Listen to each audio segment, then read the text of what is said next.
Wah kacau, Min, gue manggil lo nih.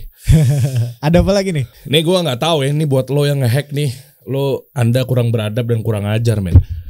Ini ada upaya, bahkan udah terjadi pembobolan kasih solusi punya aplikasi. Waduh. Ini ada, lihat deh, Oke. tulisan balance atau uang dari si hacker ini 2 miliar, men. 2 miliar. 1,987350510 1,9 miliar lebih lah. Oke. Gue bisa bantuin. Kita kasih solusi. Gimana ya maksud gue? Dengan dulu kan lo consultant digital forensik bla bla bla itu ya, maksud gue banyak yang memang gue pengen minta bantuan sama lo gitu ya. Oke. Nggak cuma ini, tapi terkait gue punya partner. Oke. Sister company, sebenarnya nggak sister company secara akta, tapi maksudnya partner gue nih Halid punya travel umroh. Oke. Dream Tour. Yeah. Kemarin dihack juga Instagramnya. Oke. Maksud gue belum lagi kasus yang APK aplikasi itu kan mungkin juga lagi rame banget sekarang kita bahas ya. Betul. Maksud gue ya walaupun qadarullah wa masyafa'al, yang pertama takdir pasti. Yeah. Nah kalau kita ngomongin masalah dunianya, ini lu bayangin aplikasi gue Yoi. yang isinya tuh mitra, freelancer, aplikasi marketplace isinya freelancer, terus trying to make halal money lah ya. Gitu kan. Terus ada pengusaha, user gitu kan mau coba order buat graphic designer atau segala macam. Ternyata uang yang ada di sini yang buat ke mitra ya? Iya, buat ke mitra. Betul ya? Buat ke mitra, buat orang-orang yang saldonya masih buat dia belanja. Oke. Disedot. Ya gini deh, ini gue mau jelasin bentar ya buat teman-teman semuanya. Maksud gue harap sih lo nonton ya, hacker ya. Maksud gue dan seterusnya, jujur gue di depan gue mau bilang bahwa gue nggak nyaman. Oke. Gue akan tindak lanjut ini ke ranah hukum. Pasti. Gue akan bawa ini ke kepolisian dan seterusnya. Bahkan gue mau pidanain kalau memang ternyata orang ini ketangkep dan seterusnya. Oke ya, itu dulu tuh. Dan ini meresahkan langsung yang kena dampaknya gue pribadi, kami pribadi, PT Kasih Solusi Usaha Indonesia. Betul. Jadi gini, cara kerjanya gini, gue mau jelasin bentar.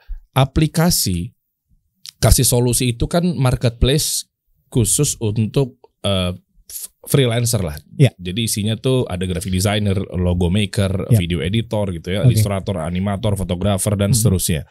Artinya buat pelaku-pelaku usaha mau order yang mindsetnya mungkin variable cost, dia nggak harus gaji bulanan, dia bisa cari freelancer di sana. Betul untuk sekali. kebutuhan digital content. Nah, di sini artinya ada semacam kayak bukan dompet online ya, saat apa ya? Misalnya gue datengin tim gue ya, Min ya. Oke. Apa Sat? Jadi di aplikasi kita tuh emang ada dompetnya sendiri, Pak. Dompet untuk si freelancer ini mungkin kalau misalnya dia dalam sebulan dapat 3 atau 4 project, dia nggak langsung ambil pun bisa. Ditabung dulu sama dia, ditabung. Nanti setelah dia mau narik, langsung sekaligus. Misalnya dia pengen narik langsung 10 juta misalnya, dia tabungin aja dulu duitnya di situ. Nah, uang-uang inilah yang ada di payment gateway kita. Nah, which is payment gateway kita yang third party ya. Jadi ada pihak ketiga yang berurusan sama kita kan. Iya, betul. Dibantu kita di situ kan. Karena buat nampung uang tuh harus berizin OJK by the way. Betul sekali. Betul sekali. Terus akhirnya. Dan ini termasuk uang mitra kan. Uang mitra. Contoh misalnya gue sebagai graphic designer. Amin order ke gue. Oke, gue kerjain proyek lo, design, fit, bla bla bla gitu kan, thumbnails. Tapi lo nggak directly bayar ke gue. Iya dong. Ya pasti ada third party which is si Kasih Solusi yang jadi dompet sementaranya. Iya kan. Habis itu begitu project udah kelar, duit turun dong. Sebagaimana kayak Shopee, Tokopedia dan seterusnya kan. Betul. Duitnya turun dicairin kan. Ketika gue udah berhasil beli topi, beli sepatu, ya udah begitu udah nyampe barangnya, duitnya cair ke gue sebagai seller. Iya. Nah di sini berarti uang itu, ya let's say, misalnya kan tadi total di dompet misal ada 1,9 miliar. Which is duit yang 2 miliar itu nanti akan dibagikan kepada pelaksana project, which is freelancer. Betul. In short sebenarnya 2 miliar itu bukan cuma milik satu orang saja, milik satu project aja, tapi mungkin milik beberapa orang dan beberapa project yang terkumpul di situ, sehingga hacker ini sebenarnya kan nggak hanya merugikan kasih solusi aja. Itu. Tapi juga banyak orang yang terlibat di dalam marketplace tersebut. Bener kan ya? Bener maksud gue gini. Dan pasti kan ujung-ujungnya kan kasih solusi yang menjadi tameng bemper dong. Betul, bro. betul. Iya kan? Maksudnya mereka nggak mau tahu. Exactly. Maksud gue, yang gue panikin ya setelah kita memang berikhtiar, udah takdir Allah apa segala macam, kita evaluasi dan seterusnya. Pasti kan ini kan ada urusan duniawinya yang memang harus diselesaikan. Betul sekali. Itu yang gue males nih. Makanya gue bete banget. Sorry banget gue harus angkat. Bahkan partner gue nih bilang gak usah diangkat. Enggak, gue harus angkat. Maksud gue ini ada pembelajaran buat yang lainnya semua. Kenapa? Betul. Karena ketika nanti si graphic design project udah kelar, gue harus bayar dia dong. Betul. Nah sekarang kalau di saldo kita kosong, ditarik sama nih hacker, mohon maaf ya gue harus katakan brengsek ini.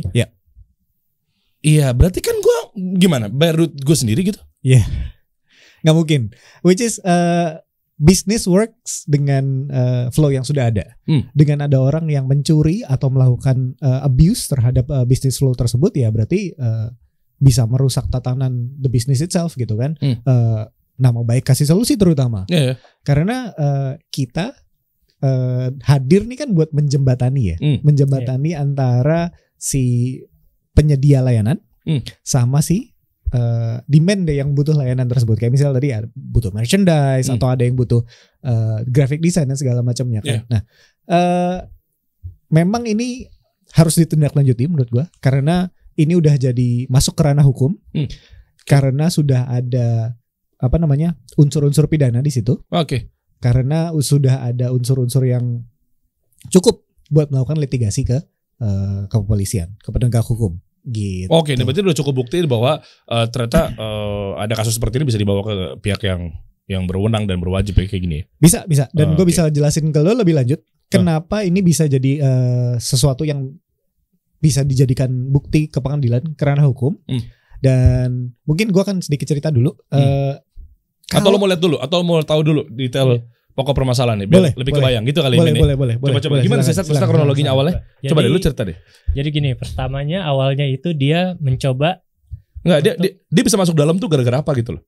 Nah, itu. Jadi dia aplikasi ini harus daftar dulu gak sih? Iya dong, harus daftar. Oke. Dia sebagai apa? Berarti dia sebagai mitra. Mitra. Berarti dia di sini masuk tadi ya. Coba masuk deh San. Namanya Rio ya. Di sini dia terdaftar namanya Rio. Oke. Rio ini ya gue udah tahu lah, mungkin bukan nama asli juga bisa jadi kan? Iya betul. Dodol banget gue mau hack namanya Deriansa gitu lagi. Iya betul, gak mungkin lah. Oke, nah Rio ini masuk. Ini sorry nih, ini saya nanya beneran ya, maksudnya buat Ihsan sama Risat. Iya. Masuk ke kita ini kan pasti approval. Sebagaimana kita mau daftar kayak misalnya GoFood apa segala macam kan. Betul. Ini siapa yang nge-approve? Nggak ada. Lagi mana bisa masuk? Iya, jadi kita tuh kan punya kurasinya Pak.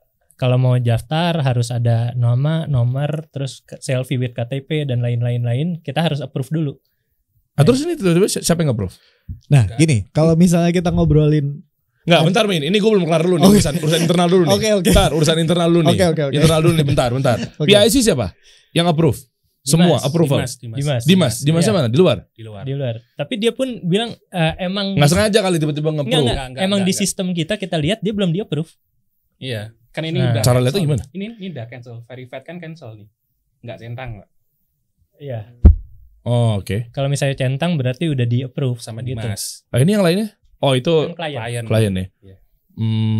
Oke, terus lanjut Ustaz. Nah, dia tidak di-approve tapi dia bisa melakukan withdrawal. Bisa melakukan tarik uang. Yang dimana dia nambahin dulu nominal uangnya di dompet dia. Terus diambil dari payment gateway kita yang dimana itu semua hasil projectnya freelancer kita. Freelancer kita nabung di situ, freelancer yang projectnya masih ongoing, itu kan semua duitnya di payment gateway. Iya. Nah itu ditarik sama dia. Dari 2 miliar itu ditarikin terus 2 juta. Sampai ada prosesnya penarikan ya? Ada. Dan ada historinya nggak? Ada. Bentar ya Min deh. Tenang. Gue akan mencoba memahami dulu, biar gue bisa kasih pandangan gue terhadap kasus ini dan bagaimana gue bisa membantu. Nah, oke. Thank you bro. Jadi dia narik. Nah ini historinya kan? Iya.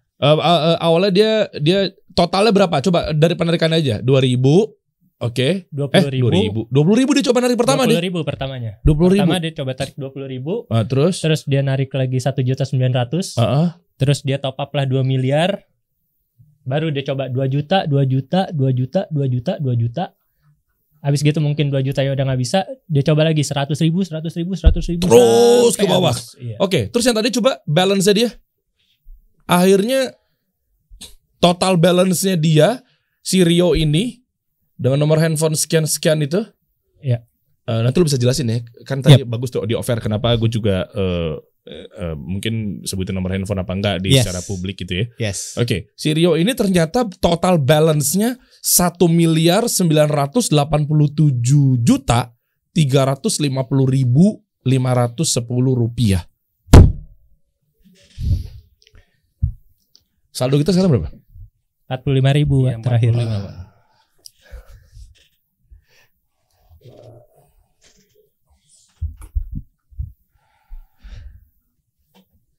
Gimana ini? Oke. Pertama gini, pasti nih orang mungkin coba-coba atau mungkin sudah menargetkan. Dia ini pemain. Bisa jadi. Karena biasanya orang-orang kayak gini nggak cuman coba di satu tempat, nggak cuman coba di satu aplikasi gitu misalnya ya. Nah, dia bisa aja melakukan percobaan ini ke banyak aplikasi, ke banyak tempat gitu, dan kalau bisa berhasil dia syukur gitu. Nah, di sini adalah banyak yang bisa kita lakukan. Yang pertama adalah kita bisa menelusuri di mana dananya dia ditarik. Oh ya, bisa. Bisa. Gini, kalau gua ini kan dompet ya. Dompet itu kan sebenarnya uang virtual. Uang virtual ya. Yeah. Yang sebenarnya just numbers di situ kan, just numbers. Tapi kan kalau gua mau menguangkannya itu kan mesti lewat mekanisme tertentu. Yeah. Let's say misalnya gue tarik langsung ke rekening, bisa. Gue tarik misalnya ke GoPay gitu misalnya, bisa. Gue tarik ke OVO juga bisa. Gitu misalnya. Itu contoh lah ke dompet yang lain yang bisa di tarik supaya dia bisa menggunakan uangnya. Kalau enggak, buat apa nih? Cuman angka doang atau cuman virtual money doang gitu kan. Nah, kalau dia doing this terus nggak bisa di-capitalize, ya mau gimana lagi? Nah, dia harus meng-capitalize uang tersebut. Nah, ini ditariknya ke mana? Nah, tapi ke GoPay. Oke. Ke GoPay. Kalau GoPay itu kan nggak ada nomor itunya ya. Cuman ada nomor handphone doang. Ada nomor handphonenya doang. Iya, itu gimana ya caranya kalau kita menginvestigasi ditarik ke GoPay terus nggak ada namanya nih, ini siapa ya? Nah, pertama kita lihat dulu nih, si orang ini kan pakai nama palsu, nama yang ya cuma Rio aja, terus kemudian emailnya kita juga belum tahu nih emailnya bener atau enggak, karena dia pakai domain yang mungkin agak mencurigakan. Iya, aneh banget ya. Iya, nomor teleponnya juga cuman 6 angka. Emang iya? Ya itu 6. Oh iya. Cuma 6. Itu mestinya cuma dipakai buat pasca bayar. Buat pakai pasca bayar. Dan dia mungkin pakai nomor ini gak sih? Mungkin aja tidak. Karena kalau gue tanya sekarang, dompet GoPay-nya sama nggak sama yang nomor itu? Nomor ini sama nomor GoPay-nya beda. Sama nomor GoPay-nya beda. Oke.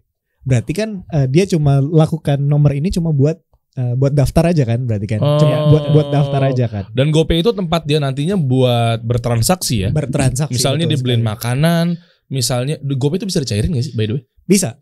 Jadi cairin gini. duit gitu? Bisa. Kemana? Ke ATM? Ke ininya dia. Rekening banknya dia, betul. Rekening banknya dia. Oh, dicairin ya? Dicairin. Nah, oke. Kita bisa ngelihat nih, misalnya kalau kita sudah selesai melakukan investigasi, kita bakal inquire ke Gojek untuk ngelihat akun GoPay-nya dia.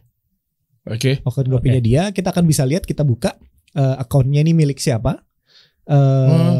Ya betul. Pernah pesen makanan di mana? Oh, bisa ketahuan sampai segitu.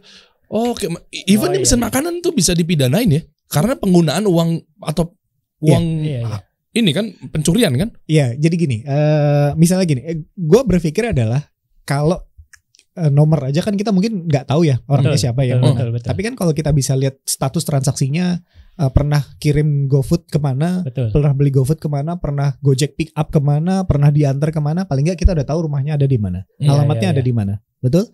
Kalau itu bukan dia, let's say ini bukan dia lah si pelakunya ya, tapi orang lain lagi. Nah, yang menampung duit GoPay-nya ini itu bisa masuk tindak pidana pencucian uang atau TPPU. Oke. Gitu. Jadi jadi aspek-aspek orang-orang yang ada dalam sini lingkarannya itu bakalan kena semua. Oke. Even though dia nggak tahu. Dan kalau dia nggak tahu dia harus membuktikan. Oh, gue nggak tahu nih duit gue akun gue dipakai buat TPPU. Buat penampungan uang. TPPU apa sih? Tindak pidana pencucian uang. Oh, oke. Nah, nggak lama kok, cuman 20 tahun maksimal penjaranya. Mampus loh. Mampus, kesel banget gue. Ya, Oke. Seingat gue ya. Tapi gue mungkin kalau gue salah boleh direvisi. Nah, kita bisa lihat nih siapa yang mengirimkan uang atau siapa yang mencairkan uang. Soalnya di GoPay, kalau kita mau mengirimkan uang ke GoPay lain, itu mesti verifikasi ID dan KTP. Oke.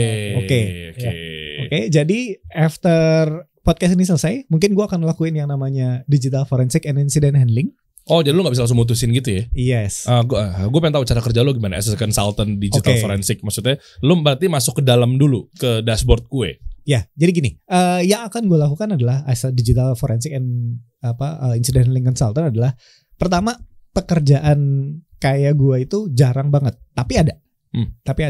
Nggak semua orang tahu. Kayak misalnya, oh gila, aplikasi gue kebobolan nih. Kayak misalnya ini 2 miliar. Terus gue mesti gimana ya, cari hackernya seperti apa ya? Terus gimana gue bisa melakukan mitigasi terhadap hal-hal yang terjadi nih kayak gini. Nah, itu ranahnya gue semua. Ranah gue dalam artian ranah expertise gue adalah gue bisa mencari tahu asal bobolnya dari mana. Abis itu gue bisa kasih lo rekomendasi gimana cara nutup si possible bolongnya ini. Terus kemudian ketika sudah terjadi, nah gue bisa melakukan yang namanya digital forensic and incident handling. Ini kayak kita ngelakuin postmortem, tapi bukan ke autopsi mayat atau korban pembunuhan gitu. Tapi korbannya di sini adalah si sistemnya itu sendiri. Oke, lu bisa simpelkan nggak? Maksudnya analoginya misalnya kita kan sangat buta sekali dengan ber-IT-an ya, maksudnya kurang paham nih. Artinya analoginya gimana sih? Maksudnya itu bekerja, lu masuk, maksudnya gini, apakah salah dari guanya karena kelemahan sistem security di gua nggak ngerti ya, coding atau apapun itu, atau memang dianya kejagoan atau gimana? Gua nggak paham nih. Gini, kita mesti aware dulu bahwa ada hukum yang berlaku di tiap-tiap negara dan juga ada di Indonesia mengenai illegal access terhadap sebuah sistem. Jadi meskipun rumah lo ini pintunya kebuka atau pagarnya terlalu pendek buat dilompatin, lo nggak bisa dong. Ya, tetap nggak boleh. Ya, lo tetap nggak boleh dong lompat. It's your system, it's your premises kan. Betul. Nah, sama halnya dengan sistem. Kalau mestinya sistem lo jelek, dalam hal ini misalnya, atau sistem lo itu vulnerable dalam bahasanya kita, itu nggak bisa orang semena-mena, seenak-enaknya itu mengeksploitasi kelemahan tersebut. Gitu. Jadi nggak ada apa namanya ya, justifikasinya. Kalau lo lihat orang di pinggir jalan, terus lihat handphonenya cuma nyangkut di celana, ada justifikasinya nggak? Lo ngambil tuh handphone. Lah kan yang naruh handphonenya ini. Seakan-akan itu dia udah mengizinkan gitu. Dia juga lalai. Betul sekali. Seakan-akan lalai. Nah, point of view kita as a consultant di cybersecurity di bidang keamanan informasi itu amat sangat jauh berbeda sama mindset dari teman-teman end user atau developer. Kenapa berbeda? Karena gini, end user itu building something dalam artian gue mau punya rumah yang aman. Rumah yang aman ini berarti kan gue kasih pagar, gue kasih CCTV, gue kasih satpam dan seterusnya. Nah, gimana memvalidasi bahwa satpamnya itu bekerja sesuai dengan SOP-nya? Gimana CCTV-nya itu nggak ada blind spot-nya? Nah, di hire lah konsultan macam kita yang melakukan validasi terhadap kontrol keamanan yang ada di rumah tersebut. Oh, jangan-jangan CCTV-nya salah tempat nih. Atau pagernya ternyata jam 10 malam kadang ditutup, kadang enggak nih gitu. Terus satpamnya tiap jam 3 pagi atau jam 4 pagi udah pasti tidur. Nah, untuk melakukan validasi kontrol tersebut, kita melakukan ada testing namanya security assessment yang berdasarkan standar tertentu. Jadi nanti reportnya itu adalah gap analysis. Oh, satpamnya tiap jam 3 jam 4 malam tidur. Oke, berarti lo harus cari satpam yang shift-shiftan. Lebih shift-shiftan yang lebih masuk akal lah buat jam kerjanya dia. Oh, ternyata pagernya terlalu pendek. Oh, ya udah ditinggiin. Oh, CCTV-nya ternyata ada blind spot. Ya udah digeser dikit atau penerangannya kurang karena jadinya meskipun CCTV-nya madep ke sana tapi nggak bisa ngelihat bisa ngelihat apa-apa. The same with system. Cuma mungkin kalau di sistem itu bahasanya lebih teknis. Di mobile application itu lebih teknis, di web application itu lebih teknis gitu. Nah, ketika sudah ada intrusi atau breach ke dalam sebuah sistem, itu pasti ada jejak digitalnya. Jejak digitalnya ini yang bisa dikolek dari aktivitas digital forensik atau mengambil foto, snapshot gitu ya terhadap sebuah sistem yang currently. Jadi dari sistem yang udah terjebol itu atau sistem yang sudah kena breach itu kita ambil snapshotnya, kita kumpulin pakai metode-metode yang kaidahnya sesuai dengan digital forensik. Kenapa sih mesti kaidahnya mesti ada standarnya dan mesti ada aturannya dan segala macamnya? Karena biasanya digital forensik itu kalau orang sudah melakukan digital forensik ya, itu biasanya mereka akan meneruskan ke litigation atau ke ranah hukum untuk dilakukan investigasi lebih lanjut. Jadi makanya kenapa kita sebagai digital forensik itu punya aturan-aturan tertentu yang nggak bisa ditabrak, itu karena supaya buktinya itu sah di pengadilan. Oke. Ngerti gue. Sebelum nanti gue buka lagi ya San ya. Di sini ada apa yang bisa kita geledah untuk bahan nanti asesmennya Amin. Tapi gini, gue takutnya nih kita ditetapkan sebagai kelalaian, Min. Ngerti gak maksud gue? Yep. Jadi misalnya kita coba banding, ya kan? Ya mau bayar lo gimana? Yep. Si mitra-mitra kita, yep. Ya kan? Ya saldo gue juga kecolongan. Betul. Gue kena maling nih. Iya. Iya dong. Iya. Ya kan? Kayak misalnya gue nggak tahu nih analogi gue masuk apa enggak. Kayak misalnya bank, tiba-tiba bank dibobol. Iya. Duit kita di situ, ya kan? Terus tiba-tiba kita pasti kan minta rugi dong. Iya. Nggak mungkin kita kayak yaudah kasihan. Kita minimal pakai fitrah manusia dulu deh yang makhluk banyak dosa ini pasti kan yang penting emosi aja dulu gitu. Cuma maksud gue kan nggak semudah juga tiba-tiba duitnya balik. Betul. Ataupun dibalik kondisinya gitu kan. Ketika misalnya si bank tersebut kita nih nggak bisa nih. Siapa tahu tiba-tiba dia malah kena hukum. Ya berarti Anda lalai. Iya. Nah kayak gitu-gitu kan. Yep. Terus apakah ke depannya tuh kita bisa cuci tangan atau lepas tangan aja begitu aja? Yang gitu-gitu gue males nih kalau tiba-tiba ujung-ujungnya kita yang dibilang lalai gitu loh maksudnya. Oke. Kita punya standar hukum yang berlaku sih gitu. Jadi menurut gue kalau kita ngobrolin kelalaian dalam gimana ya? Kita sudah melakukan safeguarding. Sorry. Ini karena teman-teman bilang di podcast sebelumnya suara gue kecil. jadi gue harus berusaha nih. Berusaha. Yang waktu itu kita bahas apa sih waktu itu kesini? Biorka. Ya, jadi makasih masukannya teman-teman. Ini gue berusaha mungkin se-miking ini ya. Se-intimate mungkin nih dengan mic-nya. Jadi teman-teman nggak perlu pakai headset dan gedein volumenya keras-keras nih. Ya, makasih ya.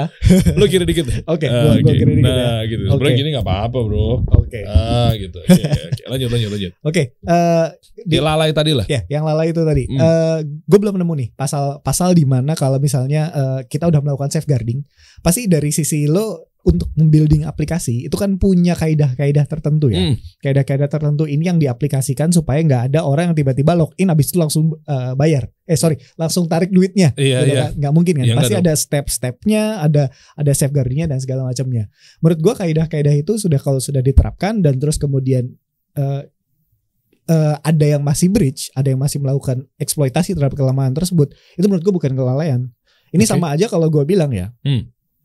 Lo naik kereta nih rush hour, lo udah tahu nih ada resiko copet di situ, ya kan? Berarti kan lo taruh handphone lo pegang nih, terus tasnya lo taruh di depan, terus kalau masih kecopetan apa lo bilang diri lo lalai? Oh ya, enggak juga ya. Yap. Jadi di parts di situ, kecuali lo nggak ngapa-ngapain. Ini dashboard ini misalnya nggak ada loginnya, nggak perlu ada username dan password ya. Nah, ya ini kita coba aja cek. Maksudnya boleh. Siapa PIC di sini? Ihsan mungkin bisa jelasin. Nggak, maksud saya gini, kita bukanya secara publik, gitu kan.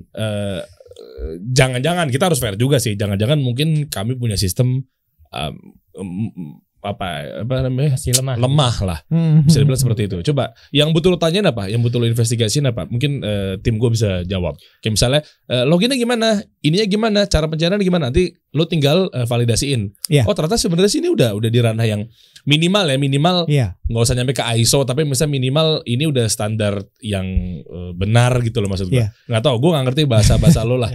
Apa sih? Boleh mungkin ada ininya, ada insight-nya, flow-nya seperti apa kalau misalnya gue mau coba lu tanya aja. Aplikasinya deh, boleh. Kita lihat. Coba ada nih. Gitu. Maksudnya kan aduh, ini angka-angka apa sih? Robot Pak. Aduh, pusing bahasa robot. Udah nggak zaman robot sekarang, udah pada ditangkepin semua. Iya. Jadi kalau ada yang bilang ada otomatisasi buat melakukan investasi, ya 90% udah dibilang sih itu scam sih ya. Serius loh? Iya, atau itu scam bukan scam sih ya, Ponzi scheme. Oh, Ponzi scheme. Skema Ponzi karena doing investment di teritori saham gitu ya, nggak semuanya bisa di otomatisasi. Alasannya? Alasannya banyak variabel yang tidak bisa dianalisa secara otomatis. Harus punya judgement dari manusianya itu sendiri. Judgement dalam artian ada beberapa analisa yang harus oke. Makanya 99% mungkin dikatakan dia penipu ya. Iya, gini, kalau gue bilang ya, lo bikin perusahaan nih, kasih solusi itu udah 100 tahun berdiri atau 50 tahun berdiri. Tapi gue akan kasih solusi ini jadi saham yang menarik nih buat tahun ke depan. Karena dari 20 tahun terakhir, berdasarkan analisa otomatis gua, lo tuh selalu naik 1%. Oke, fluktuatif tuh ya? Iya, fluktuatif. Tapi emang ada yang bisa menjamin 20 tahun ke depan misalnya, atau 5 tahun ke depan? Enggak dong. Ya, enggak ada kan? Enggak ada. Atau misalnya ada pandemi lagi enggak? Atau ada yang lain? Nah, itu kita nggak tahu. Iya, atau ada zombie attack gitu kan misalnya. Apa tuh yang di Rusia tuh? Flarka itu? Flaka, iya. Atau yang karena nih konsepnya jadi apa? Lagi rame The Last of Us ya. Iya. Ada Indonesia dan ada origin si jamurnya itu dari Indonesia. Oke, coba. Mana ini apa nih? Ini ngapain? Ini masuk nih. Ini masuk sebagai apa? Mitra. Boleh San, jelasin San. Ini kan jadi kalau mau dipakai mixan. Kalau mau masuk mitra kan harus daftar dulu kan. Kalau ya, udah daftar, di verified, habis itu bisa masuk ke sini. Ini sorry, San, ini di record nggak? Screen record nggak? Iya, di screen buat kebutuhan nanti kita tampilin di sini soalnya. Oke. Ini record kan laptopmu? Laptop. Iya Pak, iya. Saya iya. Oke, terus. Ini saya mau demo masuk sebagai mitra kan Pak. Coba. Email siapa San? Nanti disensor ya, disensor. Oh gitu. Nah, namanya menarik ya? Kekinian banget San. Gen Z mungkin sih kesana. Oh, berapa San umurnya San? Usia 34 Pak. Ini Gen Z nyaru. Oh kita seumuran ya San ya? Iya. Cuma mungkin beda nasib ya San. Anda lebih bagus nasibnya mungkin gitu maksud saya. Terus? Dia lupa passwordnya Pak. Kok masuk ke WhatsApp? Ngapain ke WhatsApp? Telegram ngapain? Ini gue numpang minum ya. Oh gitu. Tolong disensor yang tadi ya. Minum bro. Masa gimana? Jadi maksudnya kenapa harus pakai coding sih San? Kan tinggal login dong. Iya Pak. Soalnya passwordnya emang saya bikin ribet. Ya, passwordnya harus ingat kan podcast kita sebelumnya, password tuh harus ribet. Tapi harus ada ininya, ada. Oh, saya pikir itu pegawai saya alay, mohon maaf ya. Pak Dery, ini password buat login ke Instagram. Ada namanya Aldan. Iya. Pak, ini password buat ke email Ihsan. Betul. Saya liatin, ini kenapa staff gue pada alay-alay gitu ya. Namanya passwordnya gede kecil angka ini. Iya, memang kan memang ada kaidahnya kan seperti yang kita udah obrolin waktu itu. Memang ada harus ada huruf besar, huruf kecil, ada angka, ada special karakter dan minimal ada 8 karakter. Iya, gue pakai itu sih, cuma mungkin nggak sesadis ini sih. Ini Pak, bismillah ya. Coba ya, bismillah. Nggak bisa no password. Masih salah juga ini Mas. Makanya nggak usah ribet-ribetin, terlalu ribet tadi. Saya sih ribet juga, cuma mesti nggak sulit dicerna juga gitu sih. Pasti kan mesti di save dulu kan. San, kalau gadgetmu hilang gimana San? Kan itu di save di gadget kan. Nah ini Min gimana menurut lo? Di save kan di note kan? Atau di sosial media apa? Di Telegram, Messenger. Tuh, Telegram. Di Telegram. Itu bukan best practice sih. Sorry, aduh ini.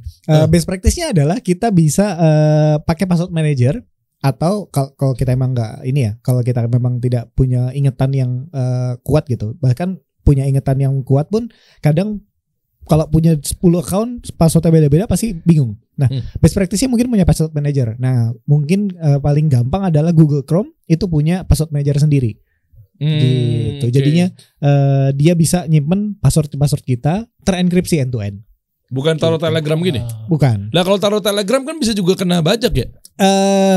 Iya. Itu bilang aja kalau memang beliau pelakunya gitu. Itu masih ada sisanya Pak, 9.000 Pak. Oke. Saldonya Pak. Saldo siapa? Ihsan. Saya Pak. Saya ada sisanya. Kok dikit banget San? Iya, dikemanain yang tadi tuh? Sisa 9.000 doang. Udah habis semua ya? Udah dibelanjain semua. Buat check out card. Check out apaan? Beli skin. Enggak, Mobile Legend. Enggak beli skincare. Skincare. Oke, ini apa ya maksudnya masuk terus coba gimana, Min? Lihat deh. Masuk habis itu yang mau lo tanyain apa? Pencairan ya, atau? Kalau mau cair gimana sih? Sebenarnya kan kalau mau cair sebenarnya kita harus tahu dulu. Ada duitnya kan? Iya, ada duitnya. Iya. Duitnya duit kita sendiri kan? Iya. Nah, berarti kalau dia sudah bisa mengakses dompet yang lain atau melakukan illegal akses terhadap atau perubahan akses terhadap dompetnya dia sendiri, itu udah masuk ranahnya ilegal. Gitu. Karena kalau kita lihat nih, kalau misalnya si Ihsan punya duit X rupiah gitu misalnya, 10.000 ya misalnya, 10.000, terus dia mau ambil tarik 1 juta. Nggak bakal mungkin. Nggak bisa. Coba San. Betul. Tarik San. Coba tarik 1 juta. Nah ini aja dari aplikasinya. Coba langsung tarik 1 juta gitu misalnya. Iya, tarik. Nah, 1 juta. Iya. 1 juta coba tuh. Ini kan saldo yang Ihsan kan 9.000. Tapi ada coba penarikan 1 juta kan. Terus proses coba. Bisa apa enggak? Ntar dia akan UX-nya apa? Konfirmasi. Tuh, penarikan melebihi saldo tersedia. Penarikan melebihi saldo tersedia. Boleh. Oh iya itu. Nah itu dia. Makanya ini kan sudah ada safeguarding. Sudah ada step-step yang melakukan prevensi terhadap ketika kalau gue cuma saldonya 10.000, gue narik 1 juta ya nggak bisa dong. Masih ada saldonya dulu. Nah itu sih melakukan illegal akses terhadap sistem itu udah masuk ranahnya hukum. Oke, 1 tuh kena tuh dia tuh. Ya, terus kemudian ya itu tadi kalau dia misalnya pakai GoPay-nya temennya gitu atau pakai GoPay-nya dia sendiri itu lebih bagus karena akan lebih mudah kita melakukan trackingnya. Nah, kalau dia pakai GoPay temennya dan temennya itu juga kena. Oke. Karena menampung uang yang ilegal dari hasil pencurian. Gitu. Oke. Artinya langkah awal bisa nggak kalau gua nggak ngerti ya. Kita bahas satu persatu ya. Gua ngontak third party gue. Yep. Iya memang menampung uang. Yep. Payment gateway kan. Yep. Oke. Gue kontak bahwa gue bisa tutup dulu deh. Khawatir nih ada penarikan berkala atau mungkin ada penarikan susulan atau mungkin ini terauto debit gitu dan seterusnya gitu. Itu nggak mungkin. Kalau penarikan auto debit kayaknya belum. Iya. Dia nggak sampai ke sana mungkin. Iya. Khawatir kan ketika nanti tiba-tiba ada invoicing masuk ke gue dari payment gateway bahwa ini ternyata ada penarikan dari mitra lo nih kasih solusi. Artinya sementara ini duit bank apa segala macam yang kita kan malah jadinya harus ngeganti gitu. Enggak betul. Enggak sih mestinya. Oke. Tiap payment gateway biasanya punya silo sendiri. Silo apa sih? Kayak ruang-ruang sendiri gitu. Ketika kita deposit ke sana gitu, biasanya cuma itu aja yang kena. Tapi mungkin gue salah ya, karena mungkin di suatu payment gateway tertentu kita bisa over limit pengambilan transaksinya, dan itu bisa jadi angle lain juga. Karena gini, kalau lo ngerasa lakukan mendapatkan kerugian dari orang tersebut, berarti kan lo menuntut secara hukum kan, baik pidana atau perdata gitu kan. Nah, pihak payment gateway itu juga bisa melakukan penuntutan terpisah. Ke siapa? Ke pihak tersebut. Si hacker ini misal. Betul. Jadi dia bisa dapat 2 tuntutan terpisah dari payment gateway karena dia dirugikan juga dong. Gitu kan. Karena bukan salahnya kasih solusi melakukan pengambilan penarikan yang over limit gitu misalnya. Karena dan sudah dibuktikan dengan adanya digital forensik gitu ya. Bukan kasih solusi yang ngambil, tapi ada intrusi dan ada hacker gitu misalnya. Si payment gateway bisa melakukan tuntutan tersendiri. Berarti gue bisa gandengan sama dia dong? Betul sekali. Oh mampus lo, Rio. 20 tahun bisa jadi 20 tahun, 40 tahun. Enggak gitu juga ya? Enggak gitu juga. Mungkin gue salah dalam maksimal masa tahanan. Tapi ada beberapa banyak hal yang bisa dituntut di situ. Mungkin ya itu tadi illegal access ke sistem, terus kemudian ada tindak pidana pencucian uang gitu misalnya. Dia nekat ya, maksud gue kita kan punya media ya. Coba deh ini ya, gue yakin mungkin ini nama samaran lah Rio ya. Oke lah, saya sebut aja Rio berarti kan, dengan nama yang sebagai mitra terdaftar di sini. Yo, maksud gue kan kita ada perusahaan, ada media. Disangkanya kita startup yang modal seuprit-uprit kali ya. Ya kebobol nih, kita nggak tahu harus kemana gitu kan. Mau naruh media mahal, mau bersuara juga paling yang view di Reels cuma 4 biji. Itu juga dia atau keluarganya siapa, sama keluarga istrinya paling kan. Cuma kan kita punya media, maksud gue 500.000 nyampe. Dan gak perlu gue bocorin juga kalau gue dari keluarga kepolisian. Amsyong lu Rio, aduh nyesel hidup lu ntar yo. Nah waktu podcast ini tayang, mungkin 1 atau 2 minggu ya. Mungkin kerjaan gue udah selesai. Nah lo. Terus berarti posisinya begitu podcast ini tayang, mungkin dia nyerang lu. Enggak. Maksudnya gini, waktu podcast ini tayang, investigasi gue, yang laporan gue yang akan gue sampaikan ke lu mungkin udah selesai. Nah, Rio siap-siap depan pintunya Rio berarti nih sekarang. Maksud gue adalah udah ada yang ngetok Pak. Maksud gue itu adalah berarti at some point lo udah melakukan laporan ke kepolisian dong. Udah. Iya betul. Iya, kan? Iya dong, gue pasti laporin. Iya dong, pasti dulu laporin dong. Nah itu kan ini kan berarti jedanya adalah ketika nih tayang berarti prosesnya udah berjalan di belakang sebelumnya. Berjalan. Betul. Jadi tinggal tunggu waktu aja. Main-main lo sama gue lo. Ya. Oke, abis itu penarikan nggak mungkin bisa melebihi limitasinya apa segala macamnya.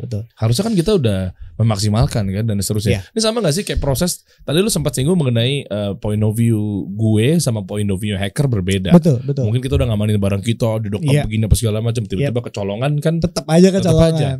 Pasti dia ibarat kata selangkah lebih maju dibanding kita. Ya kan pasti dia udah tahu pain-painnya sehingga dia punya pain reliever sehingga dia bisa kalau ada orang naruh di sini gue harus ngapain. Kalau naruh di belakang gue harus ngapain. Dan seterusnya. Betul sekali. Artinya gini, berarti kan kalau step-step ini mereka juga bisa melakukan hal yang sama dong si pemain-pemain atau hacker ini terhadap misalnya pengisian pulsa. Betul. Itu kan pasti ada jenjang-jenjang tahapan kan?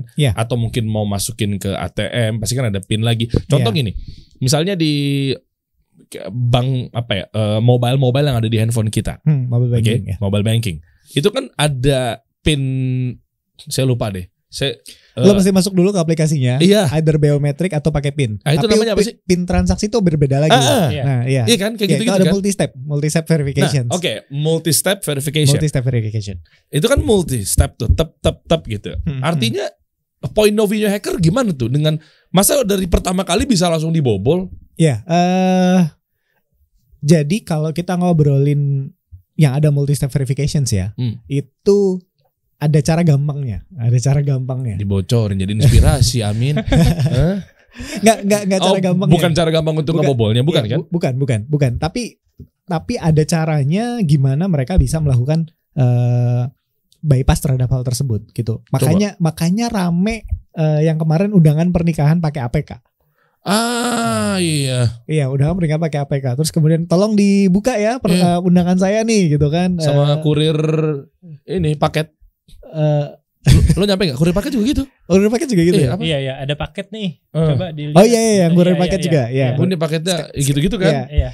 Yang ditaruh adalah sebenarnya APK atau aplikasi yang perlu diinstal dalam Android-nya. Nah, biasanya yang dipakai adalah ketika APK-nya dibuka, diinstal gitu, mereka kan minta permissions.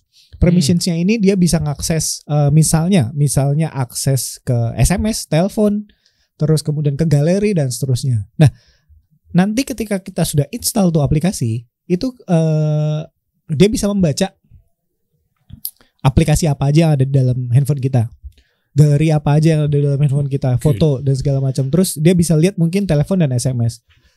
Kalau udah bisa lihat telepon dan SMS log gitu ya misalnya, berarti kan dia bisa ngelihat OTP. Gitu. Jadi kalau dia udah bisa lihat OTP SMS banking atau OTP online shopping gitu kan, atau OTP ride hailing kayak Gojek atau Grab gitu kan, dia bisa melakukan apa saja yang diinginkan sama si attackernya. Mungkin ganti nomor handphone dari satu handphone ke nomor yang lain. Dari satu mobile banking kan biasanya mereka pairing kan ke nomor handphone.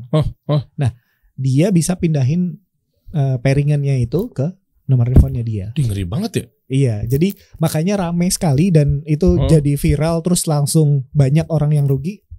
Oke. Apa? Terus apa ya? Banyak orang yang rugi karena itu. Mungkin ini teman gue yang nikah gitu kan. Mungkin ini saudara gue yang nikah. Terus mereka install APK-nya dan mereka gak tahu konsekuensinya seperti apa gitu. Oke. Ini gini bro, artinya terkait APK kita sekalian bahas aja ya. APK ini kan fungsinya setelah viral itu kan gue jadi takut ya. Kalau ada APK pasti gue gak mau ngeklik. Betul. Artinya gini, itu tadi gue dengar kata permission apa segala macam. Begitu ngeklik gak langsung dia bisa langsung masuk akses ke kita kan? Enggak, kita harus pencet yes-nya itu. Oh serius?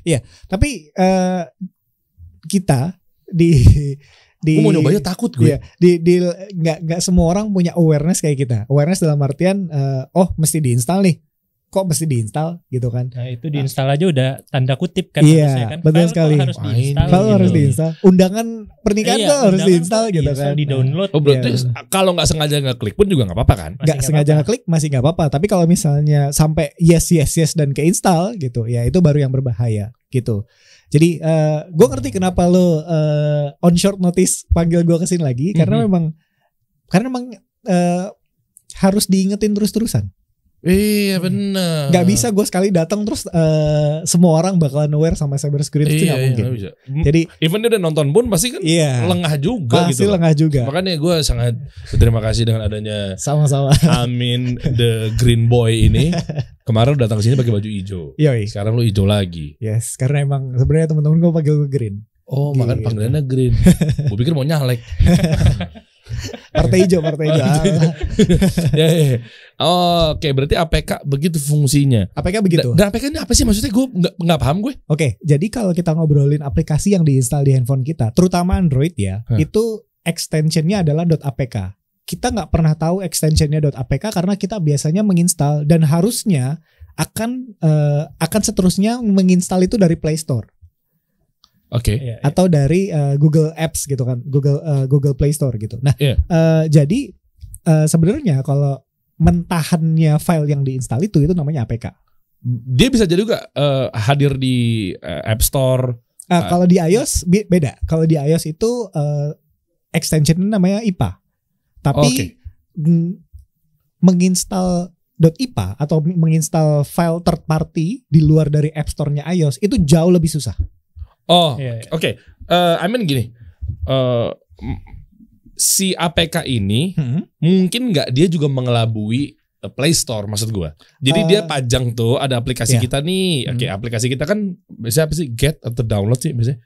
Kalau mau masukin ke apa namanya mau download gitu kan? Atau mungkin bikin yang mirip-mirip kan maksud lo? Iya. Kayak misalnya kasih solusi I gitu. Iya misalnya akhirnya dia hadir di dalam satu platform. Apapun itu ya, mau itu mengelabui tentang game misalnya, biar misalnya orang-orang, wah ini ada game seru nih, kira-kira lagi browsing gitu kan, kena dia bisa masuk dalam platform nggak? Bisa masuk dalam platform. Tapi biasanya itu akan lebih cepat ketahuannya karena si Google Play Store itu biasanya melakukan audit sering. Atau kayak misalnya, wah ini aplikasi ini pun nih, terus lo kemudian report gitu kan. Itu cepat sama mereka ditangkapinnya. Karena itu kan reputasi mereka. Dan mereka punya sistem sendiri. Kalau misalnya lo mau upload APK, upload program lo, itu minimal permission. Misalnya game, tapi kok ini akses galeri, akses ini, akses itu udah. Itu bagi sistemnya Google itu udah red flag. Gitu. Apalagi lu developer baru gitu misalnya. Developer baru terus development gamenya cuman game itu sebenarnya besar ya. Let's say misalnya 300 mega. PUBG itu sampai giga-gigaan gitu kan. Tapi kalau lo developer baru mau bikin gamenya cuma 10 mega gitu kan. Ini game apa? Gitu. Tapi permissionnya eksesif. Nah itu. Dan nggak semudah dengan kayak biasanya muka ya. Request ke verifikasi ke muka lo. Kalau gue ngomong berbicara ini ya, iOS ya, minta ke muka apa segala macam gitu itu atau mungkin password nggak semudah langsung tiba-tiba langsung ketarik gitu semuanya. Nggak bisa. Nggak bisa. Kalau hal tersebut apalagi di iOS mereka punya sistem sendiri. Di Android juga punya sistem terpisah sendiri. Nggak bisa langsung kayak ngambil passwordnya, ngambil username-nya nggak bisa. Dan UI-nya juga beda. UI apanya nih? Kayak tadi misalnya download aplikasi kan kita pencet UI-nya kan ada sendiri tuh. Gue nggak tahu ya interface-nya kan misalnya beda-beda ya kalau di iOS Apple itu kan biasanya kan mungkin langsung diminta ke muka. Gue nggak tahu kalau di iPhone ya atau dia minta password. Betul ya? Password biasanya. Nah, maksudnya UI itu juga akan beda kalau ternyata ini disinyalir sebagai mau ngehack atau mau ngapain kita gitu. Gini, kelihatan gak sih? Concern lo adalah Face ID lo dipakai buat tempat lain. Bukan itu. Oh iya itu ya, oke, kedua nih. Tapi yang pertama nggak apa-apa, ntar sekarang kita bahas. Tapi yang pertama maksud gue adalah tampilannya sama nggak? Dalam artian ada Face ID, langkah-langkahnya maksud gue, stepnya maksudnya, langkah-langkahnya sama nggak? Atau jangan-jangan begitu kita klik get atau download, UI-nya beda sendiri. Kayak tadi kan lo ada tiba-tiba yes, tiba-tiba ini gitu. Ngerti nggak sih maksud gue? Enggak kayaknya. Jadi gini Pak, gimana? Kalau misalnya yang APK itu kan adanya biasanya APK yang legal, APK yang resmi itu ada di iOS atau di Play Store. Yang resmi? Ya. Nah kan kalau kita download yang resmi itu kan biasanya emang diminta password atau ini gitu. Itu kan. Tapi kalau ternyata disinyalir ini adalah buatan hacker, sama nggak interface-nya? Sama interface-nya. Lah berarti kalau kita masukin password langsung otomatis ketarik? Oh nggak gitu. Oke. Kalau misalnya ya let's say ini please correct me APK dari WhatsApp ya. gitu ya. misalnya. Kita ngomongin APK di App Store dulu. Iya, kita ngomongin concern lu di situ kan. Iya, concern gue di situ. Kalau di WhatsApp mungkin kan udah ada edukasi ya. Yeah. Sekarang mungkin udah banyak konten kreator yang banyak yang bahas. Lu kan selaku konsultan digital forensik udah pada bahas sehingga gue kalau aneh-aneh gue abaikan biasanya atau gue encet atau mungkin ya udah gue cuekin aja meskipun beneran gitu loh. Cuma gue pasti kan double confirm dulu. Tapi kan yang concern gue adalah ketika memang betul-betul di platform resmi. Iya. Nah, iOS App Store atau Play Store. Itu kan nyaru banget. Iya, itu nyaru. Cuma biasanya makanya kita biasanya kalau di handphone kita sendiri, handphone kita pribadi, itu biasanya minimal lah. Apapun itu minimal. Minimal dalam artian yang nggak perlu gue pakai atau gue nggak tahu kegunaannya nggak usah diinstal. Oh itu dulu ya? Iya itu dulu. Safeguardnya dari situ dulu. Kita berusaha minimal aja, gitu. Terus kemudian kalau kita ngobrolin, ini kan misalnya nih, gue bikin aplikasi bohongan di iOS, di App Store atau di Play Store. Kan untuk mendownload sesuatu tadi concernnya adalah gue mesti masukin password gue dulu atau gue pakai Face ID gue dulu di iOS Store. Nah itu sebenarnya dua proses yang berbeda. Dua proses yang berbeda yang nggak bisa diakses sama si aplikasi tersebut. Jadi kalau misalnya gue mau install aplikasi X gitu misalnya di iOS, terus membutuhkan konsen gue untuk menginstal, dia kan akan invoke ID misalnya. Let's say misalnya dia ratingnya di atas 17 tahun. Berarti kan yang memverifikasikan mesti lu sendiri. Terus dia akan memanggil fungsi proses yang lain. Fungsi prosesnya adalah ya Face ID lo. Nah itu di sistem yang terpisah. Di sistem iOS-nya sendiri. Jadi nggak ada intervensi dari aplikasi ini bisa ngakses Face ID lo dan bisa dipakai buat sama dia. Gitu. Different. Oke. Different process. Aman lah ya. Iya, kurang lebih seperti itu. Itu dia tuh. Ya kita lihat sekarang juga banyak proses hack ini kan juga di yang gue bilang lagi rame travel tour, umroh travel tour. Travel umroh tuh lagi rame. Coba buka deh, Ihsan. Travel Dream kan karena tuh beritanya Agim ya? Ya, Agim. MQ Travel sama Dream Tour kalau nggak salah. Coba Dream Tour tuh travelnya partner gue tuh dikasih solusi. Oh ya? Khalid Bakadam itu dia punya Dream Tour. Oke. Nah, kena juga. Yes. Penanganan pertamanya dia telepon gue, Khalid. Tiba-tiba, oh ini begini nih. Akhirnya gue punya kenalan, yaitu Boy lagi waktu itu ya. Dia juga dekat sama orang Instagram Indonesia. Minimal coba deh dibantu dulu. Ya. Nah itu kan maksud gue penanganan dari sosial medianya. Ya. Cuma yang berbahaya adalah ketika gimana caranya menangani, apakah passwordnya si akun sosmed kita ini atau hal-hal yang lain lah yang sekiranya bisa menjaga agar tidak datangnya hack ini lah. Iya. Kita ngobrolin brand ya. Brand itu pasti jadi resiko. Oke. Brand itu jadi resiko karena banyak orang yang pengen memanfaatkan brand tersebut. Apalagi kalau udah followernya banyak, terus kemudian die hard fansnya juga banyak gitu kan, reachnya tuh banyak. Nah, let's say misalnya travel umroh ini kan begitu begitu punya pengikut yang banyak, terus kemudian dia well known lah ya, oh si Dream Tour ini harganya bagus, layanannya bagus. Orang kan pengen ngikutin kan, pengen tahu, siapa tahu saya next bisa umroh, siapa tahu next saya bisa haji dan seterusnya. Nah, antusiasme itu yang dimanfaatkan sama orang-orang yang tidak bertanggung jawab. Mereka caranya biasanya simple tapi nggak simple. Maksudnya gimana tuh? Maksudnya gini, untuk mengelola sebuah sosial media brand yang banyak pengikutnya, biasanya nggak satu orang, bener gak?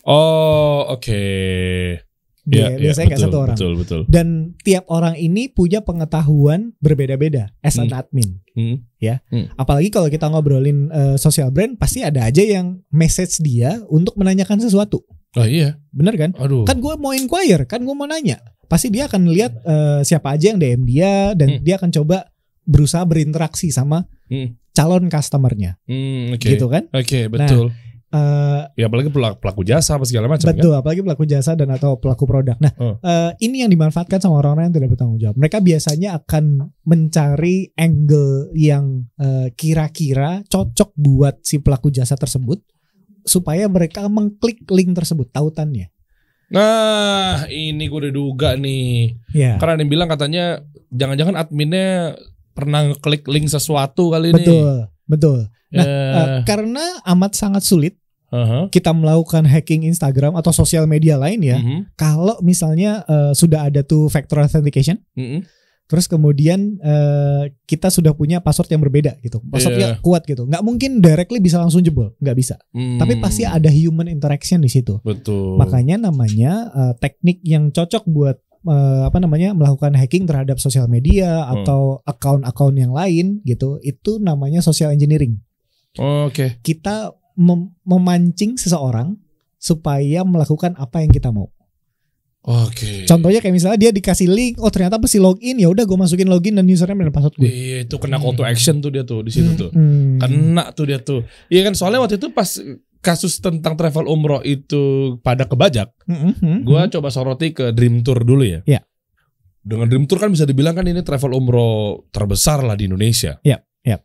Artinya berhasil tuh diretas.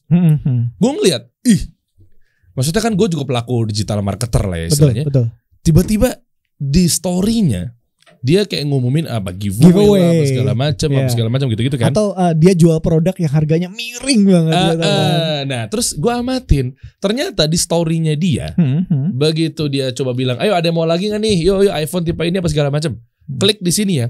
Pinter banget, gue udah duga dan gue praktekin ternyata bener. Yaitu apa? Begitu linknya itu tulisannya, kan ada link kan kalau misalnya kita tambahin tautan lah kasarnya.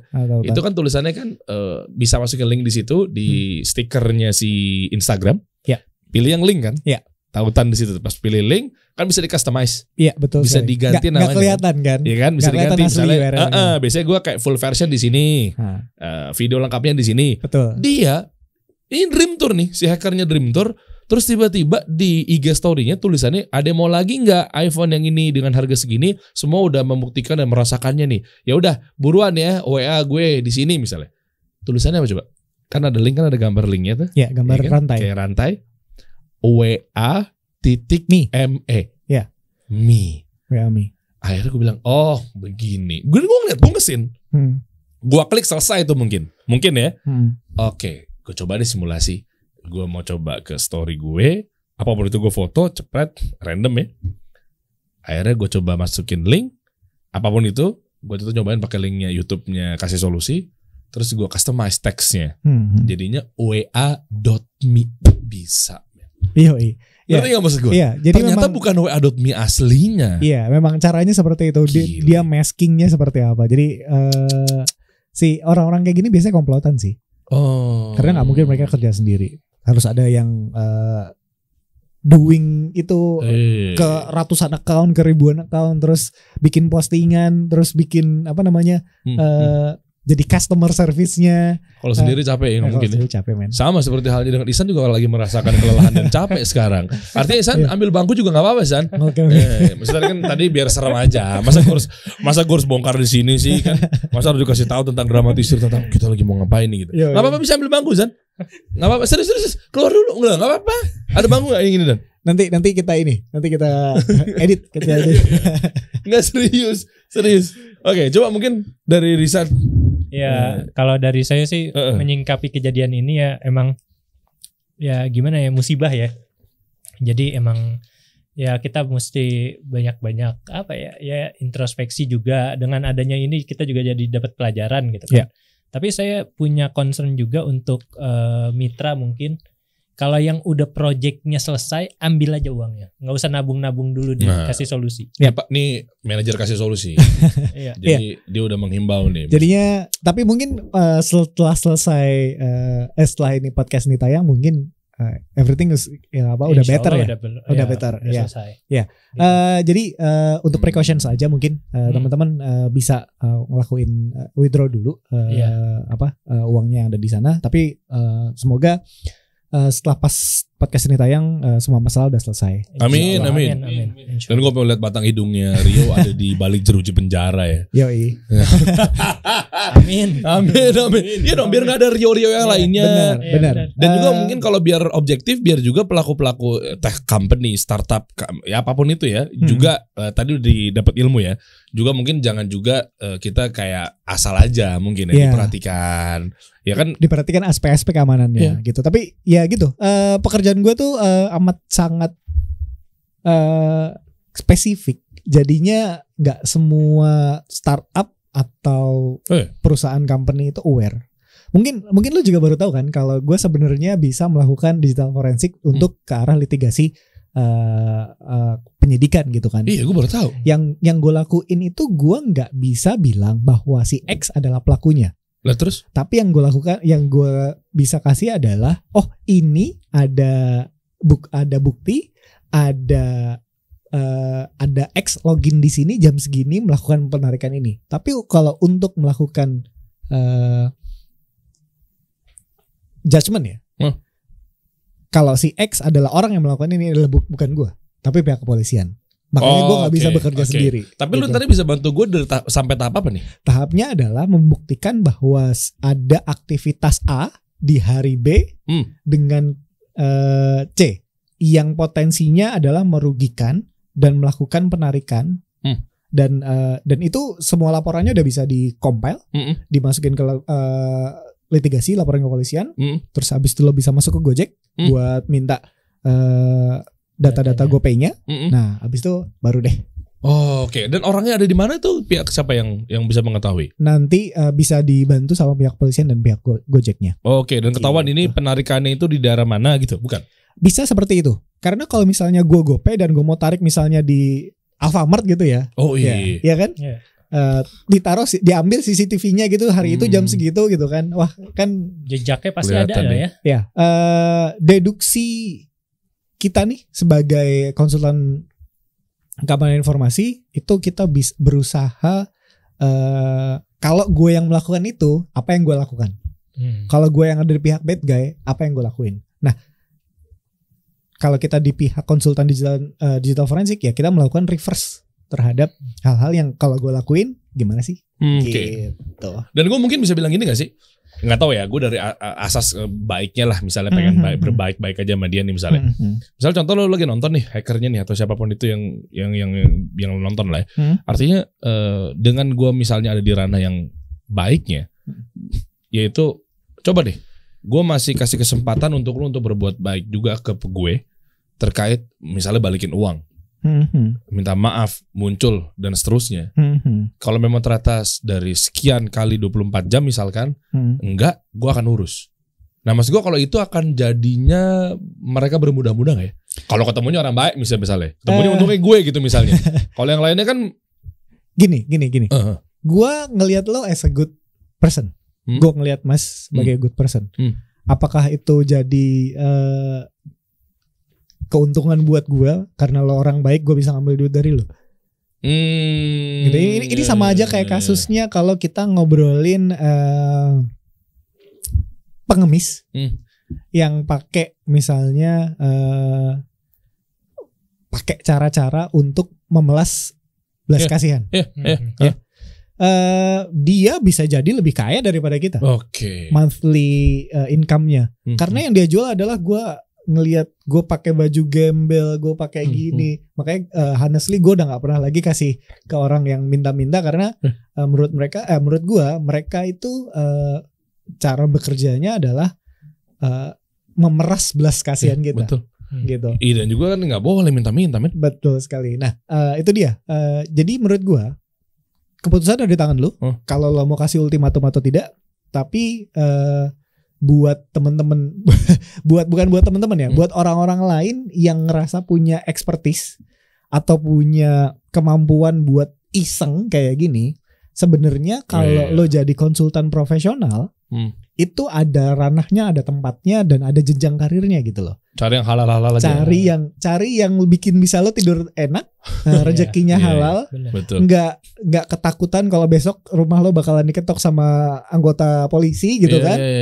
Apalagi lo tidur di rumah orang tua gitu kan, terus tiba-tiba lo diciduk gitu kan depan bokap nyokap lo gitu kan. Jadi menurut gua pekerjaan ini ada ininya, ada tempatnya. Kreativitas dan expertise kalian itu di industri berharga juga. Kalau kalian mau. Tapi memang paling mudah itu kalau kita cari jalan cepat. Enggak aneh, tapi jalan lo aneh. Woi, jalan lo aneh. Maksud gua lo lihat dong. Ya kan, Amin dengan banyak project. Ya kan sekarang lagi banyak project berapa?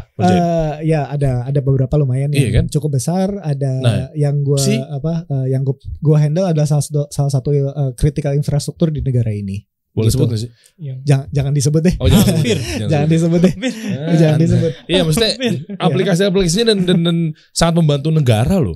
Iya, maksudnya untuk ngejagain mungkin security-nya, forensik dan seterusnya. Betul sekali. Jadi kalau gue bilang gini, kenapa tadi gue bilang kenapa sih nggak gampang jalannya? Ya karena untuk sampai ke hari ini gue butuh puluhan jam, ratusan jam, ribuan jam, dan gue udah ada di industri cybersecurity ini dari 2009, 2010. Sekarang udah 2023 ya, mungkin 12 tahun, 10 tahun, 11 tahun gitu. Jadi jeleknya generasi zaman sekarang itu karena instan. Itu. Rio. Aduh, yo. Instant gratification. Gak semua orang mau punya ketekunan, keuletan buat berkarir di bidang yang mereka good at. Bayangin loh, kalau gue ngerasa ya sekarang, karena gue bisanya cuman ini, dan gue hobi ini, berarti kan kasarnya gue sebenarnya menjalankan hobi yang dibayar. Ya kan? Bayangin kalau teman-teman di sana, di luar sana yang punya expertise sama kayak gua, yang punya kemampuan iseng sama kayak gua gitu, terus kemudian masuk ke industri dan mereka bisa dibayar atas hobinya mereka, apa mereka nggak seneng? Gitu. Itu buat para hacker-hacker luar sana. Mungkin jujur ya, dengan saya belajar ya mungkin cara memaafkan orang ya oke lah, jujur Rio lah, siapapun itu yang menggunakan nama Rio tadi hacker. Iya gue maafin lo, tapi sebentar, maafin atas dasar karena manusia itu harusnya memaafkan. Ya. Tapi maaf yo, nggak bisa sampai di situ aja. Ya. Dan hukum ini kan tegak ya di negeri ini apa segala macam. Gue harus tetap urus nih. Maksudnya gue sepribadi lu mau batang hidung, muka lu melas, muka lu sangar, mau lu kayak gimana, gue maafin. Secara pribadi gue sebagai human. Ya. Cuma kalau untuk lebih lanjutnya ya sorry banget gitu, maksud gue nggak mau ini berlanjut. Nggak mau ada Rio-Rio lain iya dong. yang melakukan, mungkin nggak dikasih solusi. Itu mungkin di tempat perusahaan lain yang mungkin mereka tidak punya exposure seperti kasih solusi. Nggak punya akses ke orang-orang yang ahli di bidang cyber security. Mereka mau kemana? Mereka mau ngapain? Mereka orang yang lemah dalam artian ya udahlah, rugi mau gimana lagi. Lesson learn-nya adalah bukan karena lo harus masuk penjara, tapi karena nggak semua orang itu punya capabilitas buat handle this kind of problem kayak kasih solusi. Itu maksud gue, berapa banyak orang-orang dirugikan. Betul. Jangan cuma kasih solusi doang, lu lihat dong freelancer yang ada di sini. Yang mungkin nungguin duitnya. Yang mungkin itu jadi mata pencaharian utamanya, dan dia emang nungguin duit dari situ aja. Lu bayangin. Iya, jadi dia punya anaknya, istrinya mesti sekolah, mesti ini. Lu nggak mikir sih kelakuan lu kayak gitu, lu nggak mikir panjang. Kalau mikir panjang, gue rasa juga nggak akan ada yang kayak gitu. Karena menurut gue ya, ini kan marketplace. Marketplace means adalah lo cuma menjembatani orang supaya mereka yang nggak punya akses nih, mereka yang nggak punya rumah, di depan rumahnya bisa bikin iklan pamflet, itu bisa punya pekerjaan, bisa menjalankan menjual ekspertisnya dia gitu kan. Dia jago desain misalnya di Maluku, betul, bisa. Di Indonesia Timur, di Indonesia Barat, di Indonesia Tengah yang nggak punya exposure apa-apa, atau mungkin simple deh, gue dulu itu orangnya pemalu banget. Dan gue gak bisa ngomong di depan umum kayak gini, it's a hell for me. Tapi sering dengan waktu jalan, gue baru bisa ngobrol di depan orang banyak, dan gue baru bisa berkomunikasi. Bayangin kalau orang yang di salah satu marketplace lo itu orangnya introvert, padahal jago nih, padahal pinter nih, tapi dia nggak tahu gimana ya gue cara selling expertise gue. Platform lu kan membantu kan, menjembatani orang tersebut dengan orang lain kan, iya kan? Makanya berapa banyak orang kayak gitu, kita nggak mungkin dong wawancarain satu-satu. Lo sebenarnya pemalu ya, makanya lo daftar di gue ya, nggak bisa dong. Kita kasih karena kita agnostik terhadap apapun pribadinya mereka. Yang penting lo punya expertise, ayo kerja bareng. Wah, masya Allah. Gitu. Thank you banget men. Total berapa saat kita mitra total downloader puluhan ribu loh. Puluhan ribu. Masa gue wawancara satu persatu, gue nggak tahu dia kayak gimana. Puluhan ribu kesulitannya seperti apa, keuangannya kayak gimana, keluarganya lagi sakit atau enggak, istrinya sehat-sehat atau enggak, anaknya mau masuk sekolah atau enggak. Wah parah, Rio. Mudah-mudahan ini bukan Rio Febrian dan Rio Dewanto ya. Emang bukan. Kan saya bilang bukan. Bukan. Ada yang mau tambahin nggak bro buat teman-teman? Atau mungkin pelaku usaha atau startup atau mungkin hacker? Lo mau ngadu, gue kasih lapangan nih. Lo mau debat berdua, gue kasih wadah nih sama hacker-hacker atau gimana? Menurut gue jangan jatuh ke tempat yang salah lah.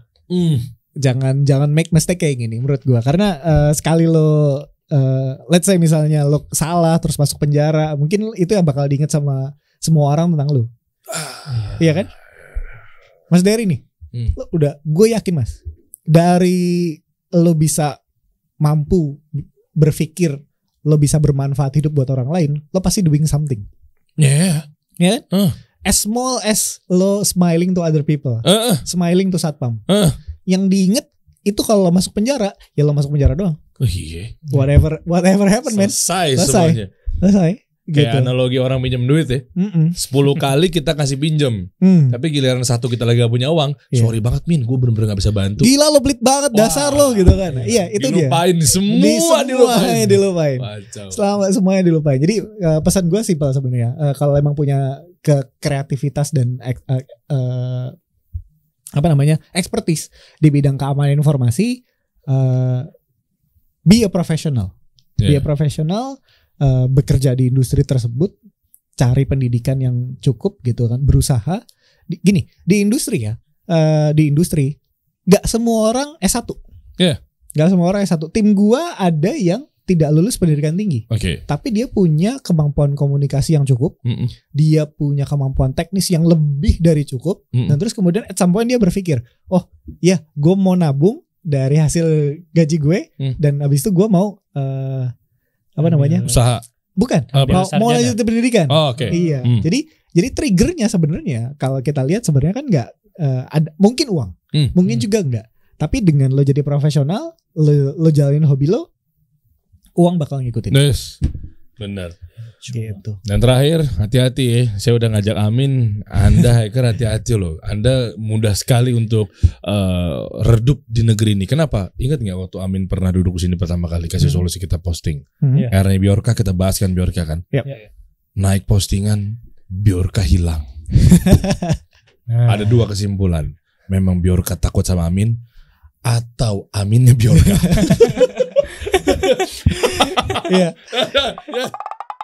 Kita kasih solusi.